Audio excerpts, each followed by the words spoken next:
Hey everybody, welcome to another video. I'm Mike B, and today I'm going to attempt to explain what the purpose of bayonets have been historically, and if they bear any practicality or relevance today. This will be a very basic explanation, so if I do miss some details, it's because I'm trying to make this video as short and sweet as possible, while still giving the basic rundown for people who may not really understand why bayonets are even a thing today. So, here we go. It would appear that around the second half of the 16th century, the idea of having a knife that affixed to a long firearm became a thing. It's kind of unclear, though, how common the practice was, or if someone just affixed a regular knife as a concept, like with twine or something, but that's what we know. By the 17th century, there were actually people in France and China who were specifically designing knives that would attach to firearms. One style being a plug bayonet that featured a tapered metal handle and was placed directly in the end of the muzzle of the firearm after a shot was fired. But why would you need a knife on the end of a long firearm in the first place? Well, the style of warfare that existed back then consisted of massive armies clashing on a battlefield with different types of military units, including infantry, cavalry, and artillery, as well as some other smaller specialized units. But those are the big three. Firearms had just been implemented in combat for a couple centuries. It was still a pretty new concept. And infantry, if in an open area with one-shot firearms, is extremely vulnerable to a cavalry charge when they're all equipped with a one-shot firearm. And it's a long reload time. If you don't know what a muzzleloader is, go check out videos on there. It takes a while to reload one shot. And maybe a short sword, if they were lucky, is what they'd be armed with. The concept seems to have come from the need for infantry to be able to protect themselves from cavalry by applying like a spear or pike style defensive formation. You know, the knife being the spear, making the rifle a spear, or not the rifle, the firearm a spear. And so it wouldn't just be a firearm at that point. You'd have a dual purpose. It essentially gave the firearm a secondary purpose as, a firearm and then a spear, and allowed infantry to have a better chance against cavalry. So fast forward to the 18th century, and warfare was relatively similar, but instead of solely being used as a defensive weapon, it became an offensive weapon as well, with what we now call a bayonet charge, being a tactic used by commanders to essentially break an enemy formation that was on the verge of breaking already, and also to terrorize the enemy at the same time. Bayonets at this point began to be a lot more useful in warfare, and they were considered more of a primary weapon in some militaries, just as well as the musket itself, or the firearm, whatever they were using at that point. The bayonet was also considered a primary weapon. So during this time, the socket-style bayonet was the most prevalent type used on muskets. This Dutch Beaumont Vitali bayonet is very similar in concept and actually design and length and all that stuff to these kind of bayonets. You can see how it actually attaches around the entire muzzle of the firearm, and the handle is hollow. So it doesn't use a lug located on the bottom side of the firearm or the side of one. And it actually uses the whole end of the muzzle as the locking lug, basically.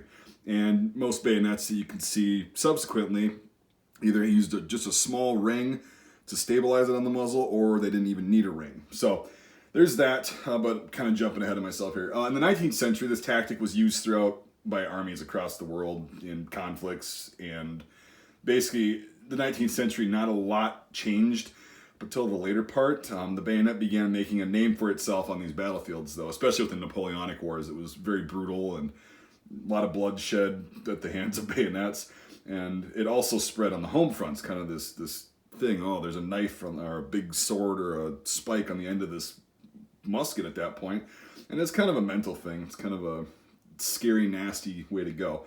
At the end of the 19th century, smokeless powder repeating rifles were introduced and started to be adopted. That changed warfare completely. With this new world technology, old world technology was still used and concepts were still adopted, but these things were adapted and modernized. Some militaries retained the previous socket-style bayonet, and some militaries still use that style today, while others experimented with more like the sword-style bayonets, like the second one, the Argentine 1891 bayonet. It was thought that not only are bayonets a primary weapon on the battlefield, but they could also be used as a short sword, secondary weapon as well, if need be. As more wars were fought with this newer concept of technology, the bayonet would see its first slight decline in use due to the increased effective range of newer smokeless powder rifles. So, the First World War was what people say was the cataclysmic event ending the old world and beginning the modern world. I tend to agree with this, and weaponry during that time will confirm that. When the First World War broke out in 1914, many armies hadn't been in combat on a large scale for several decades. Thus, they went into the First World War with old concepts of warfare that combined the line battle style of, line up and shoot fighting with the longer distances infantry could effectively engage at. Soon enough, it was thought that the bayonet was obsolete until trench warfare began. So the bayonet was used mainly in bayonet charges across land, no man's land, whatever you want to call it, into the enemy trench, and it was quickly found out that the long length, like the spear length bayonets, were much less effective at closer ranges. They're really hard to wield and very long and just kind of, they're just awkward at close range. And this provided charging troops weren't cut down by the newly implemented machine gun. So that's provided you get to your target with a bayonet. So during the war, many soldiers would actually use bayonets as fighting knives after cutting them down considerably, or if they found a broken bayonet, because they found that the shorter bayonets, like there was the Austro-Hungarian M95 bayonet and a couple other models, were not as long as some of these big models like they had, like the French and the German models. But anyway, so they found out that those were actually way more effective. So, some simply just shortened the bayonet and still use it as, a bayonet on the end of their rifle, but it gave them a little bit more control, albeit a shorter spear. This was the beginning of the massive decline of bayonet use in warfare. After the First World War, many countries realized that shorter bayonets were way more pragmatic in modern warfare, so many countries began adopting shorter bayonets. During World War II, bayonets were seen more as a secondary weapon by most nations involved, sans Japan and the Soviet Union, who still believed in massive bayonet charges as a viable strategy. The US entered the Second World War with long bayonets, but by the end of the war, even the US had shortened their standardized bayonets and come out with new models and shortened old ones.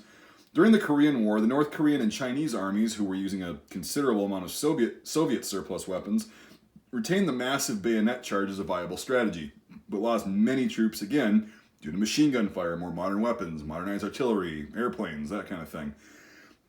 This is the last massive use of the bayonet and bayonet charge that I'm aware of, like on a large scale. Although that could be incorrect. I could be missing a conflict where it was more modern and bayonets were used a lot more. So around this time, during the mid-20th century, bayonets began to become even shorter and more of an ancillary weapon rather than a primary weapon for most militaries around the world. So it's like a kind of a last resort thing, not, you're not even really thinking about it. They also began to become more multi-purpose, such as the US M9 bayonet, which is on the bottom, which was copied from the Soviet AKM design. I don't actually have one of those, otherwise I would show you, which can double as a wire cutting tool when combined with the scabbard. These are considerably shorter, as you can see, and can be used as a general purpose knife or fighting knife much more easily because of that. And because warfare has changed and the use around the world has significantly dropped with the advent of modern warfare, that's what you get. You get just not really as relevant today as it was, say, even 100, 200 years ago. So, yeah, it's a really interesting topic. I know I probably missed a bunch of little details and stuff that would probably help explain it better.